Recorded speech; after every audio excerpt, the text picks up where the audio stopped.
மதுபோதையின் தடுமாற்றத்தில் தான் மட்டுமல்லாது தனது நண்பர்களையும் தீக்கிரையாக்கி இருக்கிறார் ஒரு லாரி ஓட்டுநர். பெட்ரோல் லாரி ஓட்டிய ஓட்டுநர் அந்த பெட்ரோலுக்கு பலியாகி இருப்பது எங்கே பார்க்கலாம். ஒரு வீடு, 7 நண்பர்கள் ஒன்றாக தங்கியுள்ளனர். அனைவருக்குமே ஒரே வேலை, பெட்ரோல் டீசல் டேங்கர் லாரிகளை இயக்குவதுதான் பணி. அழகுராஜா, முத்துக்குமார், சின்ன கருப்பு, தினேஷ், வீரமணி ஆகிய அந்த நண்பர்களின் முக்கியமானவர் அழகுராஜா. பெட்ரோல் டீசல் லாரி ஓட்டுவதால் அந்த வண்டிகளில் மிஞ்சும் பெட்ரோல் டீசலை கள்ளத்தனமாக எடுத்து வந்து தனியாக விற்பனையும் செய்து வந்துள்ளனர் இவர்கள். வீட்டில் வைத்தே லிட்டர் கணக்கில் இவர்கள் பெட்ரோல் டீசல் விற்பனையை சட்டவிரோதமாக பல ஆண்டுகளாக செய்து வந்துள்ளனர். ஆனால் அவர்களின் விதி நேற்று வேறு மாதிரி எழுதப்பட்டிருந்தது போல.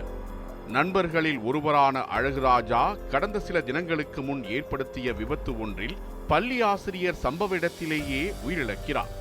இந்த வழக்கில் போலீசாரால் கைது செய்யப்பட்ட அழகுராஜா விசாரணைக்கு பின் வீட்டிற்கு அனுப்பி வைக்கப்பட்டுள்ளார். வீட்டிற்கு வரும்போதே கடுமையான போதையில் வந்த அழகுராஜா நண்பர்களுடன் வாக்குவாதத்தில் ஈடுபட்டுள்ளார். அப்போதுதான் மரணத்திற்கான அந்த தொலைபேசி அழைப்பு வந்தது. அழகுராஜாவுக்கு வந்த அழைப்பில் 20 லிட்டர் பெட்ரோல் வேண்டும் என ஒரு நபர் கேட்டுள்ளார்.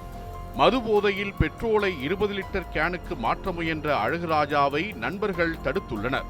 ஆனால் போதையில் நண்பர்களை தள்ளிவிட்டு பெட்ரோல் நிரப்ப முயன்றுள்ளார் அழகுராஜா. அப்போது திடீரென பற்றிய தீ அழகுராஜா உடல் முழுவதும் பரவ அவர் அங்குமிங்கும் வீட்டிற்குள் ஓட வீட்டிலிருந்த அனைவர் மீதும் தீ பற்றியது. ஐயோ அம்மா என்ற அலறல் சத்தம் கேட்க அக்கம்பக்கத்தினர் ஓடி வந்து தீயை அணைக்க முயன்றுள்ளனர். ஆனால் அதற்குள் மளமளவென பரவிய தீ அழகுராஜா, சின்ன கருப்பு மற்றும் முத்துக்குமார் ஆகிய மூவரை கருக்கியது. சம்பவ இடத்திலேயே அவர்கள் உயிரிழந்தனர். பலத்த தீக்காயங்களுடன் மீட்கப்பட்ட பாண்டீஸ்வரன், தினேஷ், மனோஜ் மற்றும் வீரமணி ஆகியோர் மருத்துவமனையில் அனுமதிக்கப்பட்டுள்ளனர். எவ்வளவு சொல்லியும் அழகுராஜா மதுபோதையில் தான் என்ன செய்கிறோம் என்றே தெரியாமல் செய்ததாக தீக்காயங்களுடன் மருத்துவமனைக்கு எடுத்துச் செல்லும் வழியில் அவரது நண்பர்கள் கதறியுள்ளனர்.